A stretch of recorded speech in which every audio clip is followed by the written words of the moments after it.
अमावस्या के दिन आपको लगता है कि हमारे पूर्वजों का उद्धार नहीं हुआ, हमारे पूर्वजों का कल्याण नहीं हुआ, कहीं अधोगति में कोई चला गया है, उसका बस एक बार, रोज नहीं जरूरत है, प्रतिदिन जरूरत ही नहीं है, महीने में एक बार अगर अमावस्या के दिन भी आपने चंदन के थोड़ा सा चंदन अगर मेरे देव अधिदेव महादेव को 7 स्थान पर समर्पित किया है। अशोक यहाँ पर वर्णन कर रही है, मैना, धन्य और कला की कथा कर रही है। तीनों ने सनकादि ऋषियों से मांगा। चंदन भगवान को अति प्रिय होता है और चंदन ही एक ऐसा होता है जो पितरों को भी प्रिय होता है, जिसका स्पर्श मात्र लगने से पूर्वजों का कल्याण हो जाता है। वो चंदन का 7 स्थान शिवलिंग के बताए हैं, जहां पर भूल से भी अगर कोई चंदन की उंगलियां लगा देता है, 7 स्थान ऐसे हैं जहां चंदन की मात्र उंगलियां लगा देने से ही शिव पितृलोक के पितरों को मुक्ति प्रदान करके वैकुंठ लोक का निवास दे देते हैं। 7 स्थान।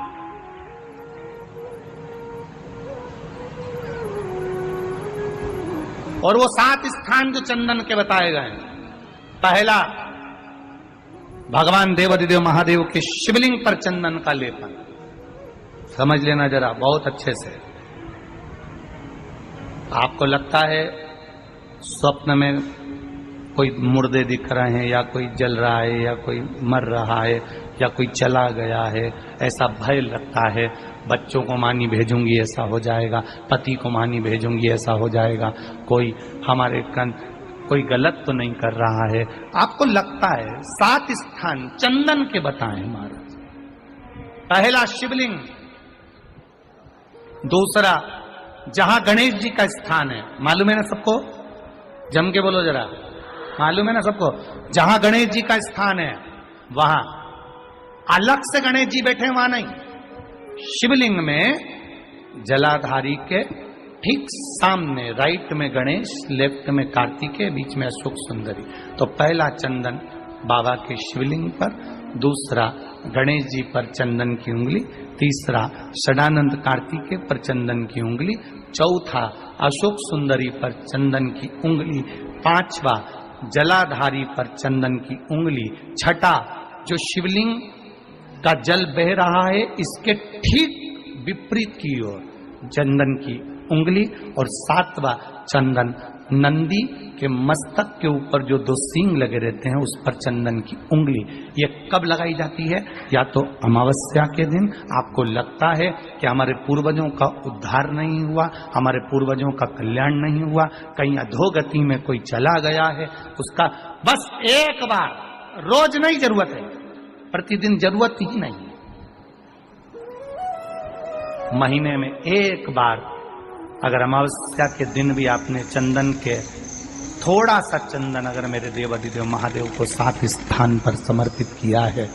अशोक यहाँ पर वर्णन कर रही है, मैना, धन्य और कला की कथा कर रही है। तीनों ने सनकादि ऋषियों से मांगा। चंदन भगवान को अति प्रिय होता है और चंदन ही एक ऐसा होता है जो पितरों को भी प्रिय होता है, जिसका स्पर्श मात्र लगने से पूर्वजों का कल्याण हो जाता है। वो चंदन का। आपके घर में पितृदोष है, आपको ऐसा महसूस होता है, आपको लगता है, तो किसी भी नवरात्रि के पहले जो अमावस्या पड़ती है, मान लो अपन अमावस्या पड़ी, आप अंदाजा लगाइए, तो जिस दिन अमावस्या रहे उस दिन चावल की कटोरी में एक कपूर का टुकड़ा रख दीजिए महाराज, छोटा सा, और कपूर का टुकड़ा रखकर उस कपूर को दरवाजे के बाहर कटोरी में ही, चावल रखी हुई कटोरी में ही उसको पितरों का स्मरण कर कर जला दीजिए। और जलाने के बाद उस चावल को कहीं भी किसी भी वृक्ष की छांव में पक्षियों के लिए डाल दीजिए। शिव महापुराण की कथा कहती है, अगर मान लो पितृ आपको कष्ट दे रहे हैं पितृ आपको तकलीफ दे रहे हैं, कोई काम नहीं होने दे रहे हैं, या कहीं आपको ऐसा लगता है कि पितरों का दोष है, तो वो पितृ दोष देवी, अब ये जो आप करेंगे ये कब कर रहे हैं? अमावस्या के दिन आप उसको रख रहे हैं। अमावस्या के दिन उसको रखकर रात भर आपने रखा कपूर के साथ में, सुबह एकम पड़ गई, नवरात्रि लग गई, उसी दिन उसको जलाकर आपने पटक दिया। अर्थात उससे देवी और पितृ इन दोनों का आशीर्वाद जो प्राप्त होता है, तो घर में से पितृदोष समाप्त होकर लक्ष्मी की वृद्धि प्रारंभ हो जाती है, कार्य में सिद्धता आ जाती है। मान लो अगर पितृदोष है तो करो, नहीं है बड़े अलमस्ती से रहो, तो ये पितृदोष का स्मरण। तो यहाँ शास्त्र कह रहा है कि पितरों का जो लोक होता है, पितर जो लोक होता है, उस पितृलोक में 64 योगिनियां प्रवेश नहीं करती। शिव महापुराण कर रही है, शंकर की कथा कर रही है। एक छोटा सा उपाय अवश्य करिएगा। मान लो आपको लग रहा है कि आपके घर में पितृदोष है, आपको ऐसा महसूस होता है, अमावस्या पड़ती है, चावल की कटोरी में एक कपूर का टुकड़ा रख दीजिए, मान छोटा सा, और कपूर का टुकड़ा रखकर उस कपूर को दरवाजे के बाहर कटोरी में ही, चावल रखी हुई कटोरी में ही उसको पितरों का स्मरण कर कर जला दीजिए। और जलाने के बाद उस चावल को कहीं भी किसी भी वृक्ष की छांव में पक्षियों के लिए डाल दीजिए। शिव महापुराण की कथा कहती है, अगर मान लो पितृ आपको कष्ट दे रहे हैं, पितृ आपको तकलीफ दे रहे हैं, कोई काम नहीं होने दे रहे हैं, या कहीं आपको ऐसा लगता है कि पितरों का दोष है, तो वो पितृदोष देवी, अब ये जो आप करेंगे ये कब कर रहे हैं? अमावस्या के दिन आप उसको रख रहे हैं। अमावस्या के दिन उसको रखकर रात भर आपने रखा कपूर के साथ में, सुबह एकम पड़ गई, उसी दिन उसको जलाकर आपने पटक दिया। अर्थात उससे देवी और पितृ इन दोनों का आशीर्वाद जो प्राप्त होता है, तो घर में से पितृदोष समाप्त होकर लक्ष्मी की वृद्धि प्रारंभ हो जाती है। अमावस्या के दिन प्रदोष काल में, प्रदोष के समय पर, प्रदोष काल में शाम के समय पर जाकर किसी भी नदी, तालाब, बावड़ी, कुआं, कहीं ना कहीं जो आपके पास में हो, वहां पर एक घी का दिया, बत्ती का मुंह दक्षिण की ओर कर कर अवश्य जला कर जाना, सारे पितृ दोष समाप्त हो जाएगा।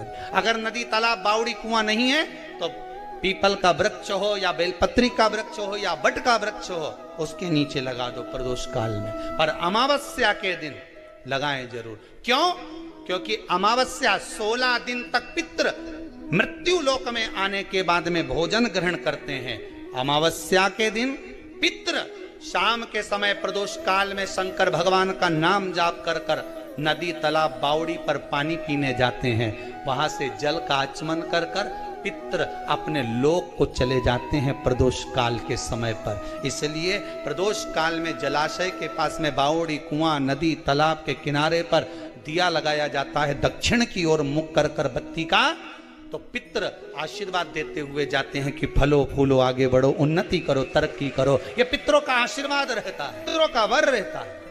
आप देंगे, कुछ करा ना करा, फिर अमावस्या के दिन उस दिन दिया दक्षिण की ओर बाती का मुख कर कर। 7 स्थान ऐसे हैं जहां चंदन की मात्र उंगलियां लगा देने से ही शिव पितृलोक के पितरों को मुक्ति प्रदान करके बैकुंठ लोक का निवास दे देते। 7 स्थान, और वो 7 स्थान जो चंदन के बताए गए, पहला भगवान देवाधिदेव महादेव के शिवलिंग पर चंदन का लेपन। समझ लेना जरा बहुत अच्छे से। आपको लगता है स्वप्न में कोई मुर्दे दिख रहे हैं, या कोई जल रहा है, या कोई मर रहा है, या कोई चला गया है, ऐसा भय लगता है, बच्चों को मानी भेजूंगी ऐसा हो जाएगा। जिनके यहाँ पितृदोष होता है, काल सर्प दोष होता है, वास्तु दोष होता है, उनको ज्यादा कुछ नहीं करना होना।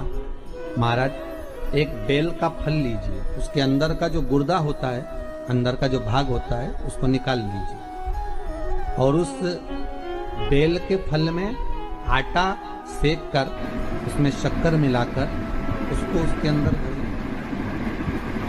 अमावस्या के दिन सुबह 10 बजे से पहले उसको अपने घर में घुमाने के बाद में जिस जिसको कालसर्प दोष बताया है, पितृदोष बताया है या वास्तु दोष का स्मरण बताया है, घर में सब दूर घुमाकर अपने परिवार का हाथ का स्पर्श कराकर पीपल के पेड़ के नीचे का खड्डा खोदकर उस बेलपत्र के उस फल को दाब दीजिए। महाराज केवल एक अमावस्या करना रहता है, पितरों के दोष से मुक्ति मिलती है और हमारे घर के कार्य सफल होना प्रारंभ हो जाता है।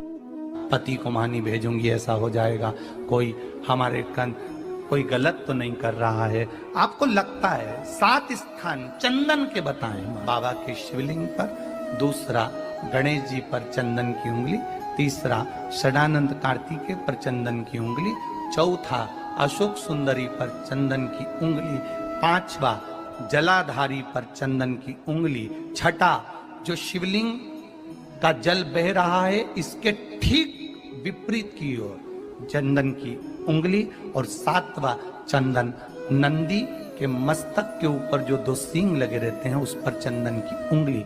ये कब लगाई जाती है? या तो अमावस्या के दिन आपको लगता है कि हमारे पूर्वजों का उद्धार नहीं हुआ, हमारे पूर्वजों का कल्याण नहीं हुआ, कहीं अधोगति में कोई चला गया है, उसका बस एक बार, रोज नहीं जरूरत है, 4 दिन दुकान अच्छी चले, बाकी के समय बैठना पड़े, समझ लेना पितृदोष। घर में बच्चे चिड़चिड़े हो जाए, गलत संगति में डूब जाए, समझ लो चिड़चिड़ हो रहे हैं, पितृदोष। घर के बच्चे माता पिता का आदर ना करें, सम्मान ना करें, तेज आवाज में बात करें, समझ लो पितृदोष। पितृदोष मालूम पड़े। और इतने से भी अगर आप नहीं समझ सकते, परिवार का कोई एक व्यक्ति जब जब भोजन करने बैठे तब तब उसकी थाली में बाल आए, भले वो होटल में खाए तो भी बाल आ जाए, वो कहीं खाना खा रहा है तो बाल आ जाए। 8-15 दिन में, 4 दिन में, 3 दिन में, 2 दिन में, 6 दिन में आपकी थाली के भोजन में अगर बाल निकल रहा है, केश निकल रहा है, समझ लेना कि पितृ आपसे कुछ मांग रहे हैं, पितृ आपसे कुछ चाहते हैं। महाराज एक बेल का फल लीजिए, क्या लेना है? बेल का फल, बेलपत्री का जो फल होता है उसको ले लो, उसके अंदर का जो गुर्दा होता है, अंदर का जो भाग होता है उसको निकाल लीजिए और उस बेल के फल में आटा सेक कर उसमें शक्कर मिलाकर उसको के अंदर भर लीजिए। अमावस्या के दिन सुबह 10 बजे से पहले उस बेल फल में जिसमें तुमने पंजेरी भरी है, आटा सेक कर भरा है शक्कर के साथ में, उसको अपने घर में घुमाने के बाद में जिस जिसको कालसर्प दोष बताया है, पितृदोष बताया है या वास्तु दोष का स्मरण बताया है, घर में सब दूर घुमाकर अपने परिवार का हाथ का स्पर्श कराकर पीपल के पेड़ के नीचे तक खड्डा खोदकर उस बेलपत्र के उस फल को दाब दीजिए। महाराज केवल एक अमावस्या करना रहता है, पितरों के दोष से मुक्ति मिलती है और हमारे घर के कार्य सफल होना प्रारंभ हो जाते हैं। कार्य की सफलता होती है, कार्य में सफलता प्राप्त होने लगती है। हम तो कई बार कहते हैं महाराज जी अगर ऐसा लगे किसी औषधि को आप ले रहे हैं, मालूम पड़े कि औषधि आपको लग नहीं रही है, शिव महापुराण की कथा करेंगे, मान लो औषधि आपको नहीं लग रही, आपने औषधि बहुत दिनों से ले रहे हो, कोई दवाई, मान लो आप किसी भी दवाई को ग्रहण कर रहे हैं और वो औषधि लगी नहीं रही है, वो शरीर को लगी नहीं पा रही और आप ठीक ही नहीं हो पा रहे, 15 दिन हो गए, 8 दिन हो गए, बताओ उतना की उतना ही कैटरीना है, उतना ही उतना अपना भरा हुआ, वही की वही लीवर, वही की वही किडनी, वही की वही स्मरण, सभी कुछ वही वही है, उतने की उतना ही। बीपी भी ऊंचा नीचा चल रहा है पर लेवल में नहीं आ रहा, शुगर भी लेवल में नहीं आ रही, तो प्रयास करा करो महाराज, बेलपत्री के फल का जो गुर्दा है, अंदर का जो भाग है फल का, उसको पानी में गला लीजिए और प्रदोष की प्रदोष, कम से कम प्रदोष नहीं हो और बीमारी जरा दवाई लगी नहीं रही हो तो बिना प्रदोष के भी कर सकते हो, उसको पानी में गलाइए, आधा घंटा पानी में, जैसे आपको सुबह मंदिर जाना है 10 बजे, तो सुबह स्नान कर कम से कम 6:30-7 बजे उसको पानी में गला दीजिए और उस बेले के फल का गुर्दा से गला हुआ पानी शिव जी को ले जाकर समर्पित कर दीजिए। महाराज उस पानी में से थोड़ा सा 1 चम्मच पानी शिव जी पे चढ़ा हुआ लेकर आ जाइए, उस पानी को जो बीमार व्यक्ति है उसको औषधि देने से पहले मात्र आधी चम्मच से भी आधा चम्मच उसको दे दीजिए। भगवान शंकर का श्री शिवाय नमस्तुभ्यम का जाप कर उस पानी को देने के बाद अगर आप औषधि देंगे तो ये पक्का है कि औषधि अपना कार्य करना प्रारंभ कर देगी और वो स्वस्थ होना प्रारंभ हो जाएगी, वो स्वस्थ हो। औषधि आज शनिवार का दिन है जिस दिन अपन इस दरिद्रता से मिलने के लिए पीपल के पेड़ के नीचे आए हैं। हिंदू धर्म में ये दिन पीपल के वृक्ष के लिए पूजनीय होगा। जो भी शनिवार के दिन पीपल के वृक्ष की पूजन करेगा, दूध चढ़ाएगा या मिष्ठान का भोग लगाएगा, लक्ष्मी और नारायण उसके घर में प्रवेश कर जाएगा। लक्ष्मी और नारायण उसके घर में प्रवेश करेगा। इसलिए नियम बनाया। कौन से दिन का? शनिवार। लक्ष्मी जी बोली, नारायण आपने तो एक दिन का वार लिख दिया। शंकर जी ने 7 वार बनाए हैं, रविवार, सोमवार, मंगल, बुध, गुरु, शुक्र और शनि। ये शिव जी ने बनाया। अब एक दिन आपने अपना बना लिया, बाकी के दिन अगर कोई इस पीपल के वृक्ष के नीचे आएगा और यहाँ तो दरिद्रता बैठी है तो उसका क्या होगा? भगवान नारायण बोले, सुन दरिद्रता, तेरे से एक विनती है, अगर कोई भी मनुष्य इस पीपल के पेड़ के नीचे अगर 7 दिन में आता है और उसके हाथ में अगर कोई सामग्री होती है तो तू उसके घर में प्रवेश नहीं करेगी। नियम है पीपल के वृक्ष का, या तो पानी का लोटा लेकर जाओ, कुंकू का चोपड़ा लेकर जाओ, शक्कर लेकर जाओ, या पेड़ के नीचे चींटी को डालने के लिए आटा ले जाओ, पर खाली हाथ पीपल के वृक्ष के नीचे कभी मत जाओ, कभी नहीं जाओ। खाली हाथ जाओगे तो दरिद्रता तुम्हारे घर में प्रवेश करेगी। दरिद्रता उठकर खड़ी होकर बोली, नारायण तुमने अपनी मनमानी करी है, एक दिन मुझे भी मेरा चाहिए। भगवान ने कहा, बोल कौन सा दिन चाहिए? दरिद्रता कहती है, रविवार के दिन इस पीपल के वृक्ष के नीचे मैं दिन भर नृत्य करूं, इसमें रहूं, और जो यहाँ आए रविवार को मैं उसके घर में प्रवेश करूं। भगवान ने कहा, ठीक है। दरिद्रता, रविवार का दिन एक ऐसा दिन रहेगा जिस दिन तू इस पीपल के वृक्ष के नीचे नृत्य करेगी और जो आएगा इस पीपल के वृक्ष के नीचे तो उसके साथ प्रवेश करेगी। मैंने तुझे वर दिया। इसलिए हमारे यहाँ केवल पीपल का वृक्ष अगर दीवार में भी लग जाता है ना, किसी की फैक्ट्री की दीवार में, किसी के घर की दीवार में पीपल का वृक्ष अगर लग जाता है, पीपल का पौधा लग जाता है, उसको कितना भी तोड़ लो वो वापस लग जाएगा। फिर तोड़ोगे फिर लग जाएगा। अगर पीपल के पौधे को तोड़ना है तो केवल रविवार का दिन एक नींबू, एक मिर्ची और बमूल का कांटा, ये 3 चीजें रखने के बाद में आधे घंटे बाद रविवार के दिन पीपल के पेड़ को उखाड़ कर फेंक दो। दूसरी बार कभी पीपल दीवार में लगता ही नहीं है, कभी नहीं लग सकता। केवल एक रविवार का, केवल एक संडे, इतवार का। घर में दीवारों पर अगर पीपल लग भी गया है, इसलिए पीपल के वृक्ष को उखाड़ने का, अगर घर में पीपल लगा हुआ है या पीपल का पौधा हमारे घर में लग गया, उसको उतारना, निकालना, लगाना, तो पीपल के वृक्ष को अगर निकाला जाता है तो रविवार के दिन, और अगर पीपल के वृक्ष को कहीं लगाया जाता है तो सोमवार के दिन या मंगलवार के दिन, बुधवार के दिन, इन दिनों में लगा सकते पीपल के वृक्ष कहीं लगाना। शनिवार का दिन एक ऐसा दिन होता है जिस दिन पीपल के वृक्ष को कहीं जाकर लगाया नहीं जाता, क्योंकि शनिवार के दिन पीपल के वृक्ष के नीचे लक्ष्मी रहती है। हम अपने हाथों से अगर पीपल का वृक्ष किसी दूसरी जगह पर शनिवार को रोपित करते हैं तो हमारे घर की लक्ष्मी अपने घर से छिन्न होकर चली जाती है। इसलिए शनिवार के दिन पीपल लगाया नहीं जाता, किसी के घर जाकर उसको वापस पलटा नहीं जाता। लग गया उसको डाल। प्रभु मेरी धर्म पत्नी को कहाँ रखूं आप बताओ? वो तो जहाँ यज्ञ होता है, अनुष्ठान होता है, दान होता है, पुण्य होता है, सत्कर्म होता है, वहां जाने को तैयार नहीं। अब करूं क्या? भगवान ने बोला एक काम करो। दुर्वासा जी बोले, जिसके यहाँ रात्रि में बर्तन झूठे पड़े रहते हो उसके घर में इस दरिद्रता को लेकर तुम प्रवेश कर जाना। जिसके यहाँ रात्रि में बर्तन झूठे पड़े हो वहां लेकर प्रवेश कर जाओ। दूसरी जगह दुर्वासा जी बोले, जो स्त्री घर में दोपहर के समय पर सो रही हो उसके घर में इसको लेकर प्रवेश कर जाइए। जो स्त्री दोपहर के समय में घर पर सो रही हो इस दरिद्रता को लेकर प्रवेश कर जाइए। तीसरा, जिसके यहाँ पर दरवाजे पर कांटे वाले पौधे लगे हों उस घर में इस दरिद्रता को लेकर प्रवेश कर जाइए। दरिद्रता, कितनी सुंदर बात कही है। दाता और विधाता, कौन कौन? दाता और विधाता। लक्ष्मी और दरिद्रता के सगे भाई हैं। कौन कौन? दाता और विधाता।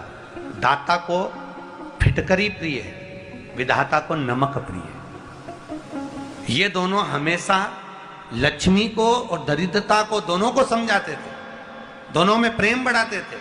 आज भी हिंदू धर्म की रीति है, यहां तो ठीक है, जिसके यहां पर भी अगर थोड़ी सी भी परेशानी होती है, थोड़ा सा क्लेश होता है, अशांति होती है, लक्ष्मी नहीं टिक रही हो, काम नहीं बन रहे हो, बहुत प्रयास करा जा रहा हो और हमारा कार्य नहीं होता, तो क्या करते हैं, फिटकरी और नमक को पानी में डाल देते हैं और घर में पोछा लगा देते हैं। आप लोगों ने आजकल फेसबुक पे भी पढ़ा होगा, व्हाट्सएप पे भी पढ़ा होगा। तो क्यों लिखा उसमें? उसका कारण ही केवल इतना है कि दाता और विधाता की प्रियता उसमें। माता ख्याति के जो 4 बच्चे हुए, इसमें जो 2 लड़के हैं, दाता और विधाता, उसकी प्रियता उसमें, उसकी पूर्णता उसमें। अब दुर्वासा जी बोले अपनी धर्म पत्नी को वहां लेकर, जहां कांटेदार पौधे लगे हों वहां पर लेकर प्रवेश कर जाइए। कांटेदार पौधों में उस दरिद्रता का निवास हो गया। कितना विचित्र कथा यहां वर्णन करी है। श्रीमद् भागवत के अंतर्गत जो वर्णन किया कि मृत्यु निश्चित है, रोग ऐसा शनि महाराज के कारण हो गया हो, अच्छे काम करते करते उल्टे हो रहे हैं, होते हैं किसी किसी के साथ में, विपरीत परिस्थितियां आ जाती है, अच्छा करने जाओ बुरा हो जाता है, अच्छा कर्म करने जाओ बुरा हो जाता है।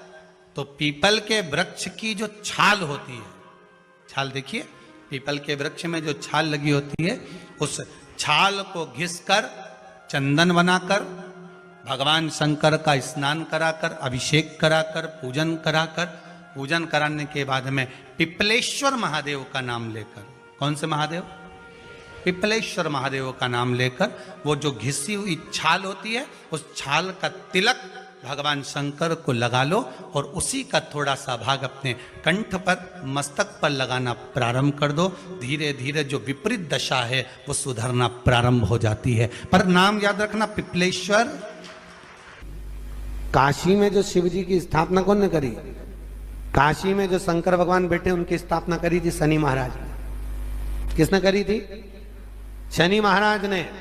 क्योंकि भगवान शनि महाराज को उनकी माता के द्वारा श्रापित हो गए और शनि महाराज कांपने लगे। शनि महाराज कांपते कांपते, मैं जाऊं तो जाऊं कहां, करूं तो करूं क्या? महाराज, शनि महाराज दौड़े और दौड़कर भगवान भोलेनाथ के पास पहुंचे। हे शंकर, त्रिकालदर्शी, कैलाशी, अविनाशी, कृपा करिए बाबा भोलेनाथ, कृपा करो। क्योंकि दुनिया में 33 करोड़ देवी देवता हैं जिनको शनि लग सकता है, केवल एक, किसको छोड़कर? शिव को छोड़कर। राम जी को शनि लगा तो 14 वर्ष वनवास चले गए। कृष्ण को शनि लगा तो मथुरा छोड़कर द्वारका चले गए। शनि लगा। हनुमान जी को शनि लगा तो गुफा में बैठकर राम राम जपना पड़ा। शनि सबको लगता है, केवल शनि नहीं लगता तो एक मेरे महादेव को, मेरे भोले बाबा को नहीं लगता। शंकर के पास में शनि आ गए। शनि ने आकर कहा, भोलेनाथ कृपा करिए बाबा, मैं बड़ा कष्ट में हूं, मैं करूं क्या? बाबा भोलेनाथ ने कहा, जा गंगा जी के तट पर काशी में जाकर एक शिवलिंग की स्थापना कर, उसकी आराधना कर और तेरा शरीर ठीक हो जाएगा, कष्ट नहीं भोगेगा। शनि महाराज ने काशी में जाकर शिव जी की स्थापना करी।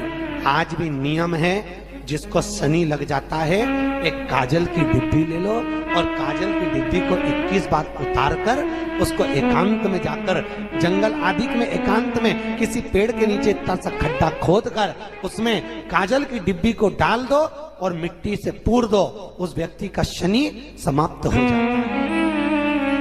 काशी विश्वनाथ का नाम लेकर काजल की डिब्बी को 21 बार उतार कर अगर काशी विश्वनाथ का नाम लेकर शनि वाले व्यक्ति को अगर पेड़ के नीचे दबा दे, शनि समाप्त।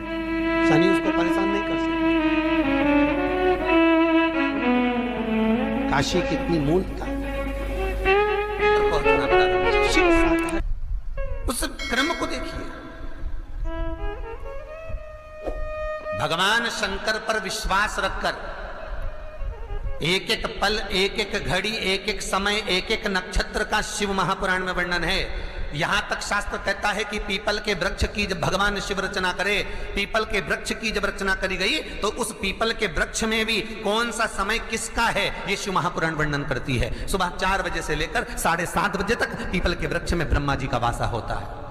7:30 बजे से लेकर 10:30 पौने 11 बजे तक पीपल के वृक्ष में भगवान विष्णु का वासा होता है। 10:30 बजे से लेकर पीपल के वृक्ष में 11:30 बजे तक पितरों का वासा होता है। 11:30 बजे से लेकर 12:30 बजे तक पीपल के वृक्ष में आहूतों का वासा होता है। 12:30 बजे से लेकर शाम को 4 बजे तक पीपल के वृक्ष में वासुकों का वासा होता है। 4 बजे से लेकर शाम को 7:30 बजे तक पीपल के वृक्ष में शंकर का वासा होता है। 7:30 बजे से लेकर 9:30 बजे तक पीपल के वृक्ष में कुबेर का वासा होता है। 9:30 बजे से लेकर फिर कुबेर के वृक्ष में अन्य देवों का वासा चालू हो जाता है। इसलिए हमारा हिंदू धर्म कहता है, हमारे शास्त्र कहते हैं कि पीपल के वृक्ष को जब पूजा जाता है, पीपल के वृक्ष की जब पूजन करी जाती है तो सुबह 10:30, 11, ज्यादा से ज्यादा 11:30, ज्यादा से ज्यादा 12, उसके पहले पीपल के वृक्ष की पूजन कर लेना चाहिए। रात को कुबेर का वासा होता है, इसलिए पीपल के वृक्ष में दीपावली के दिन रात्रि को 8:30 बजे से लेकर 9:30 बजे के बीच में जो पीपल के वृक्ष के नीचे घी का दिया लगाता है उसके घर में कभी संपदा की कमी नहीं आती है, क्योंकि कुबेर स्वयं विराजमान होता है पीपल के वृक्ष के नीचे। क्यों? क्योंकि 11:30 बजे से लेकर 12:30 बजे तक पीपल के वृक्ष में पितरों का वासा रहता है, आहूतों का वासा रहता है, फिर वासुकों का वासा आता है। पितृ किसको कहते हैं? महाराज जो पूरी उम्र लेकर चले गए और उनके भीतर अभिलाषाएं बहुत थी, मैं ये भी करना चाहता हूं, मैं ये भी करना चाहता हूं, वो पितृ हो जाते हैं। आहूत किसको कहते हैं? जिस माता के गर्भ में बच्चा जन्म ले और मर जाए, या 6 महीने का गर्भ धारण करने के बाद अवर्षण हो जाए, जीव पड़ने के बाद 6 महीने के बाद अगर बच्चा गर्भ में भी शांत हो जाता है, कुंवारी अवस्था में शांत हो जाता है, जिसका विवाह नहीं हुआ ऐसा बच्चा जब शांत हो जाता है, अधोगति में कोई मर जाता है, सुसाइड कर एक्सीडेंट में किसी भी रूप में मर जाता है तो वो आहूत कहलाता। शनिवार के दिन जो पीपल के वृक्ष में सरसों के तेल का दीप लगाता है उसको शनि कभी परेशान नहीं करता। एक बात हमेशा ध्यान रखिएगा, मान लो अगर कोई भारी रोग ऐसा शनि महाराज के कारण हो गया हो, अच्छे काम करते करते उल्टे हो रहे हैं, होते हैं किसी किसी के साथ में, विपरीत परिस्थितियां आ जाती है, अच्छा करने जाओ बुरा हो जाता है, अच्छा कर्म करने जाओ बुरा हो जाता है। तो पीपल के वृक्ष की जो छाल होती है, छाल देखिए, पीपल के वृक्ष में जो छाल लगी होती है, उस छाल को घिसकर चंदन बनाकर भगवान शंकर का स्नान कराकर, अभिषेक कराकर, पूजन कराने के बाद में पिपलेश्वर महादेव का नाम लेकर, कौन से महादेव?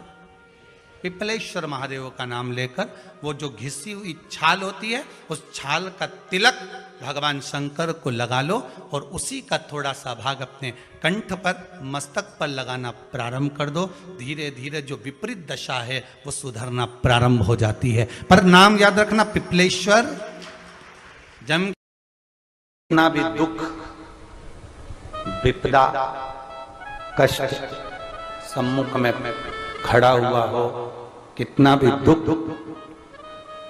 पूंजी धन की अगर आपको कमी पड़ रही है और ऐसा लग रहा है कि मेरे पास में कुछ भी नहीं, हम तो यहां तक कहेंगे कोई मकान बना रहे हो, बेटी का विवाह कर रहे हो, बेटे का विवाह कर रहे हो, कोई अच्छा कार्य कर रहे हो, धन संपदा की भी कमती दिखे तो समय पर कांता भगवान का स्मरण कर, कांता चक्र का स्मरण कर, शिव और नारायण का नाम लेकर, एक बेलपत्र, एक शमी पत्र, एक श्वेत पुष्प, एक लाल पुष्प, दोनों हाथ में लेकर भगवान शंकर के अशोक सुंदरी के स्थान पर अगर समर्पित करा जाए तो संपदा की भी कमी नहीं आती। वो कांता चक्र है जो नारायण के। यहां तक शिव महापुराण की कथा कहती है, अगर कोई विद्वत ब्राह्मण ने आपको बताया है कि आपके घर में पितृदोष है कोई विद्वान ब्राह्मण ने बता दिया कि आपके घर में काल सर्प दोष है, कोई विद्वान ब्राह्मण ने बता दिया कि आपके यहाँ पर ये वास्तु दोष है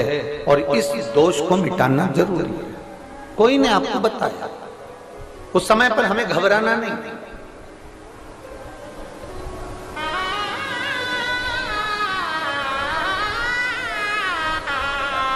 उस समय में घबराने का क्रम नहीं है। कहते हैं पीपल का जो जल झड़ता है पीपल के वृक्ष से, आप लोगों ने कभी देखा है कि नहीं देखा, वो हमको नहीं मालूम।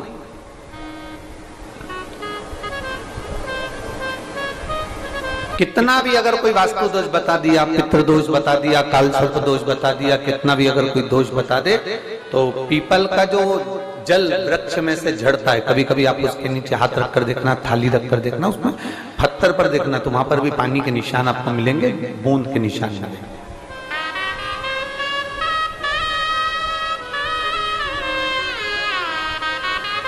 मात्र उस पीपल के वृक्ष के जल की एक बिंदी, एकमात्र बिंदी,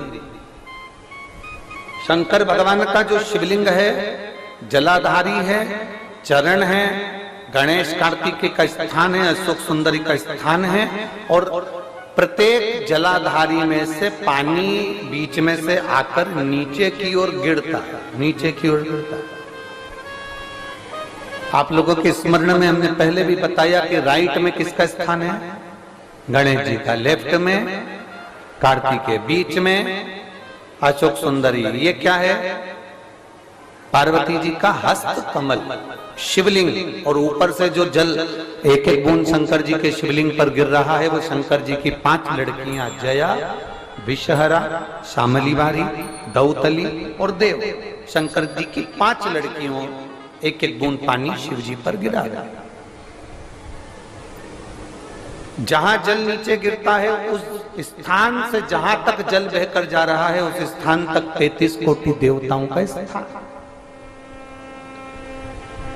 33 कोटि देवताओं का स्थान। अब जहां पानी आया, जहां नीचे गिरा, उसके बीच में जो स्थान होता है, आप लोगों ने देखा है कि नहीं देखा? जिनने देखा है जरा हाथ उठाओ। ये पानी जैसे यहां तक आया और यहां के बाद नीचे गिरेगा, तब वो नाली के माध्यम से बाहर जाएगा। तो जितनी दूर यहां से वो नीचे की ओर जो गिर रहा है, यहां से वो नीचे की ओर जो पानी जा रहा है, ये जो स्थान होता है, ये हमारे 3 दोषों को निवारण तुरंत कर देता है। एक हमारा पितृ दोष, एक हमारा काल सर्प दोष, और एक हमारा वास्तु दोष का निवारण ये तुरंत करता है। और ये तो हमने केवल आपको शिव महापुराण के माध्यम से बताया कि ये 3 दोष का निवारण कर देता है, पर यदि कभी आप ध्यान से लिंग पुराण को पढ़ेंगे, आप यदि लिंग पुराण को पढ़ेंगे और गीता प्रेस गोरखपुर की लिंग पुराण को लाकर यदि आप पढ़ते हैं, या गीता प्रेस गोरखपुर की शिव अंक को भी आप अगर पढ़ेंगे, उसका नंबर हमारे स्मरण में नहीं आ रहा है, शिव अंक को भी अगर आप पढ़ेंगे तो उसमें भी आपको वर्णन मिलेगा कि हम तो केवल 3 दोष का बता रहे हैं, पर हमारे शास्त्र तो यहाँ पर और भी दोषों का वर्णन कर रहे हैं। जैसे किसी ने बता दिया आपको शनि का दोष है, किसी ने बता दिया मंगल का दोष है, किसी ने बता दिया आपको केतु का दोष है, किसी ने बता दिया आपको राहु का दोष है, किसी ने आपको कह दिया कि बृहस्पति का दोष है, किसी ने कह दिया आपको ये वाला दोष है। दुनिया के जितने दोष